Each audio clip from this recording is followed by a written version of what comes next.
মার্কিন ইসরায়েলি হামলায় তেহরানে উদ্ধারকারী দলগুলোকে লক্ষ্যবস্তু করা হয়েছিল। তাসনিম সংবাদ সংস্থা জানিয়েছে, তেহরানে বোমা হামলার একটি স্থান থেকে ধ্বংসস্তূপ সরানোর সময় উদ্ধারকর্মীদের লক্ষ্য করে একটি মার্কিন ইসরায়েলি হামলা চালানো হয়েছে। সংস্থাটি জানিয়েছে, উদ্ধার অভিযানের স্থানটিতে 3টি ক্ষেপণাস্ত্র আঘাত হেনেছে। হিজবুল্লাহর ক্ষেপণাস্ত্র হামলায় 2 ইসরায়েলি আহত হয়েছেন। উত্তরাঞ্চলীয় শহর কারমিয়েলে হিজবুল্লাহর ক্ষেপণাস্ত্র হামলায় 50 ঊর্ধ্ব অন্তত 2 জন ইসরায়েলি পুরুষ আহত হয়েছেন। ইসরায়েলের জরুরি পরিষেবা জানিয়েছে যে ওই ব্যক্তিরা বিস্ফোরণ ও শ্র্যাপনলের আঘাতে আহত হয়েছেন। এর আগে হিজবুল্লাহ জানিয়েছিল যে তারা শহরটির দিকে রকেট হামলা চালিয়েছে। আগামী দিনগুলোতে 82তম এয়ারবোন ডিভিশন থেকে কমপক্ষে 1000 সৈন্য মধ্যপ্রাচ্যে পাঠানো হবে। পেন্টাগন 2টি মেরিন ইউনিট মোতায়েনের প্রক্রিয়াতেও রয়েছে, যা এই অঞ্চলে প্রায় 5000 মেরিন ও হাজার হাজার নাবিক যুক্ত করবে। একটি নতুন এপিএনওআরসি জরিপ অনুসারে প্রায় 59% আমেরিকান মনে করেন যে ইরানে মার্কিন সামরিক পদক্ষেপ মাত্রাতিরিক্ত হয়েছে এবং যুক্তরাষ্ট্রের বাইরে সামরিক শক্তি ব্যবহারের বিষয়ে সঠিক সিদ্ধান্ত নেওয়ার ক্ষেত্রে ট্রাম্পের সক্ষমতা নিয়ে আমেরিকানরা ব্যাপকভাবে সন্দিহান।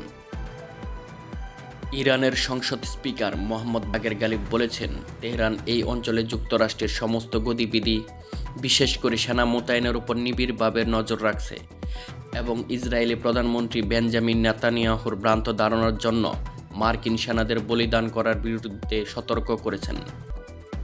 আল জাজিরার তথ্যমতে পাকিস্তান যুক্তরাষ্ট্রের যুদ্ধবিরতির দাবি ইরানের কাছে জানিয়েছে এবং উত্তরের অপেক্ষায় রয়েছে। মার্কিন প্রেসিডেন্ট ডোনাল্ড ট্রাম্পের আলোচনার সর্বশেষ দাবি প্রত্যাখ্যান করেছে ইরানের সামরিক বাহিনী এবং লড়াই চালিয়ে যাওয়ার অঙ্গীকার করেছে। ইরানের উপর মার্কিন ইসরায়েলি হামলা অব্যাহত রয়েছে, যার মধ্যে ইরানি ক্ষেপণাস্ত্র ইসরায়েল জুড়ে উদ্বেগ সৃষ্টি করেছে এবং বাসিন্দারা আশ্রয়কেন্দ্রে ছুটে যাচ্ছেন। অঞ্চলটি দখলের পরিকল্পনা ঘোষণার পর দক্ষিণ লেবাননের আরও গভীরে অগ্রসর হওয়ার অংশ হিসেবে ইসরায়েলি বাহিনী বৈরুতে বোমা হামলা চালাচ্ছে।